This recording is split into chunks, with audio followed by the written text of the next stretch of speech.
Hi friends, welcome to Pendam's kitchen. Pendam's కిచెన్లో ఈరోజు వీడియోలో బియ్యంతో పని లేకుండా కేవలం పప్పులతోనే హై ప్రోటీన్ దోశల్ని ఎలా వేసుకోవచ్చో చూపించబోతున్నాను.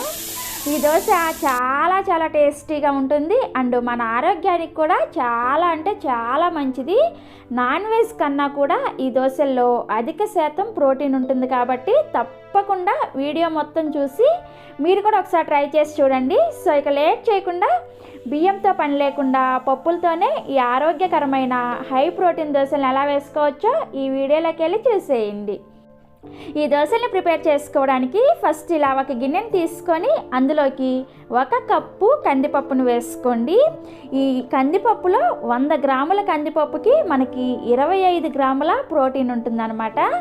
అండ్ అలానే సేమ్ అదే కప్పుతో 1 కప్పు పచ్చిశనగపప్పుని వేసుకోండి. ఈ పచ్చిశనగపప్పులో అయితే 100 గ్రాముల పచ్చిశనగపప్పుకి మనకి 17 గ్రాముల ప్రోటీన్ ఉంటుంది. తర్వాత ఇందులోనే సేమ్ అదే కప్పుతో 1 కప్పు పెసరపప్పుని వేసుకోండి. ఈ పెసరపప్పులో అండ్ కందిపప్పులో కూడా సేమ్ 100 గ్రాములకి 25 గ్రాముల ప్రోటీన్ ఉంటుందన్నమాట. అండ్ చివరగా ఇందులోకి సేమ్ అదే కప్పుతో పొట్టు ఉన్న మినపప్పుని 1 కప్పు వేసుకోండి. ఈ మినపప్పులో అయితే 100 గ్రాములకి 24.5% ప్రోటీన్ ఉంటుందన్నమాట. సో ఇలా 4 రకాల పప్పుల్ని సేమ్ ఒకే గిన్నెతో మెజర్ చేసుకొని తీసుకోవాలి. తీసుకున్న తర్వాత ఇందులోకి నీళ్ళను వేసుకొని వీటిని శుభ్రంగా 3 నుంచి 4 సార్లు క్లీన్ చేసుకోండి. ఇలా శుభ్రంగా కడిగిన తర్వాత ఇందులోకి తిరిగి నీళ్ళని పోసుకొని వీటిని ఒక రాత్రంతా కూడా నానపెట్టుకోండి. లేదంటే కనీసం 6 నుంచి 8 గంటల సేపైనా నానపెట్టుకోవాలి. ఇక నేను నైట్ పడుకోబోయే ముందు నానపెట్టేసి ఉదయాన్నే మీకు చూపిస్తున్నాను, చూసారా మనకి పప్పులన్నీ కూడా చక్కగా నానిపోయాయి. ఇప్పుడు ఈ పప్పుల్ని మళ్ళీ ఒకసారి కడుక్కోండి. కడిగిన తర్వాత ఇలా ఒక మిక్సీ జార్ని తీసుకొని అందులోకి సగం వరకు ఈ నానపెట్టుకున్న పప్పుల్ని వేసుకోండి.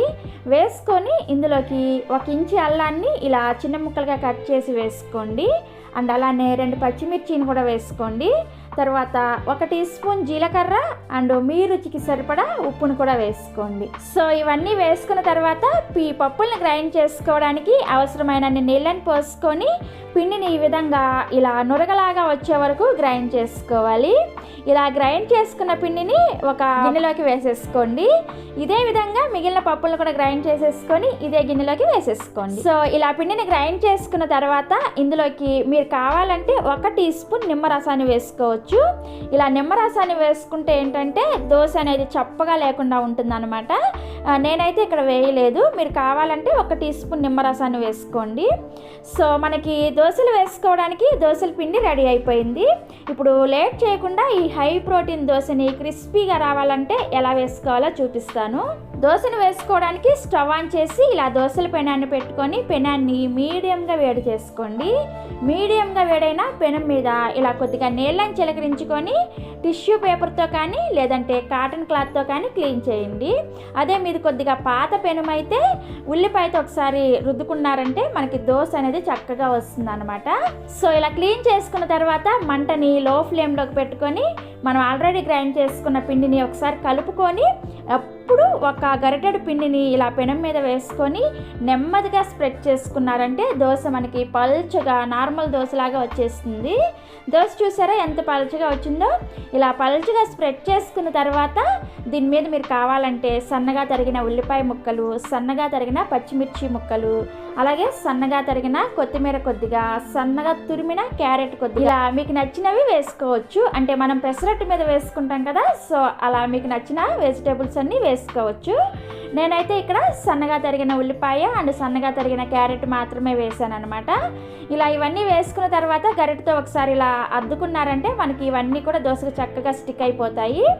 ఇలా అద్దుకున్న తర్వాత దీని మీద 1 టీ స్పూన్ నూనెను వేసుకొని ఈ దోశ ఒకవైపు చక్కగా కాలిన తర్వాత రెండో వైపుకి కూడా తిప్పుకొని రెండో వైపు కూడా ఈ దోశల్ని కాల్చుకోవాలి. మీకు దోశ కనుక మంచి క్రిస్పీగా రావాలి అంటే దోశని వేసుకునేటప్పుడు మంటని లో ఫ్లేమ్లోకి పెట్టుకోండి. దోశని స్ప్రెడ్ చేసుకోవడం అయిన వెంటనే మంటని మీడియం ఫ్లేమ్లో పెట్టుకొని కాల్చుకున్నారంటే మీకు దోశ అనేది చక్కగా క్రిస్పీగా వస్తుంది. అండ్ అలానే నూనెకు బదులుగా నెయ్యి వేసుకొని కాల్చుకున్నారంటే దోశ మరింత క్రిస్పీగా వస్తుంది అనమాట. సో దోశ ఇలా రెండు వైపులు కూడా చక్కగా కాలిన తర్వాత సర్వింగ్ ప్లేట్లో తీసుకొని అల్లం చట్నీతో సర్వ్ చేసుకోండి. చాలా చాలా చాలా టేస్టీగా ఉంటుంది. ఇదే విధంగా మిగిలిన పిండితో కూడా దోశలు వేసుకోవడమే. ఇక నేను మీకు రెండో దోశను కూడా వేసి చూపిస్తున్నాను, చూసారా? మనము పైన స్ప్రెడ్ చేసుకున్న ఈ ఉల్లిపాయ క్యారెట్ అనేది బయటకు పోకుండా ఉండాలంటే చూడండి, ఈ విధంగా ఫోల్డ్ చేసుకున్నారంటే మనకి దోశ లోపల ఉన్న ఉల్లిపాయ క్యారెట్లు బయటికి రాకుండా బాగా చక్కగా స్టీమ్ అవుతాయి అన్నమాట. సో అంతే, ఎంతో టేస్టీగా ఉండే హై ప్రోటీన్ దోశ అయిపోయింది. మీరు కూడా తప్పకుండా ఒకసారి ట్రై చేసి చూడండి. చాలా చాలా హెల్దీ అండ్ చాలా చాలా టేస్టీగా కూడా ఉంటుంది. ఇలా మీరు గ్రైండ్ చేసుకున్న పిండి ఒకవేళ మీకు కొంచెం మిగిలితే వెంటనే ఫ్రిడ్జ్లో పెట్టేసుకొని నెక్స్ట్ డే కూడా మీరు ఈ పిండితో దోశలు వేసుకోవచ్చు.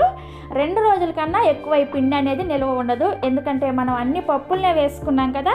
సో అందుకని ఈ రోజు అండ్ నెక్స్ట్ డే ఈ 2 రోజులు మాత్రమే ఈ పిండిని యూజ్ చేసుకోవచ్చు అనమాట. సో చూసారు కదా, మనం తినే నాన్ వెజ్లో అంటే మటన్లో కానీ చికెన్లో కానీ 100 గ్రాములకి 21 గ్రాముల ప్రోటీన్ ఉంటే మనకి పప్పుల్లో వచ్చేసి 25 గ్రాముల ప్రోటీన్ ఉంటుంది. సో తప్పకుండా వారంలో ఒక్కసారైనా సరే ఈ ఆరోగ్యకరమైన హై ప్రోటీన్ దోశని మీరు కూడా ట్రై చేసి టేస్ట్ చేసి మీ ఫీడ్బ్యాక్ని నాతో కామెంట్ రూపంలో షేర్ చేసుకోండి. అలాగే ఈ హై ప్రోటీన్ దోశ రెసిపీ మీకు నచ్చినట్లయితే ఒక లైక్ చేసి మీ ఫ్రెండ్స్కి రిలేటివ్స్ కూడా షేర్ చేయండి. మరిన్ని Emmy tasty and quick recipes కోసం పెండెమ్స్ కిచెన్ని సబ్స్క్రైబ్ చేసుకోండి అండ్ పక్కన వచ్చిన గంటను కూడా నొక్కండి. Thanks for watching.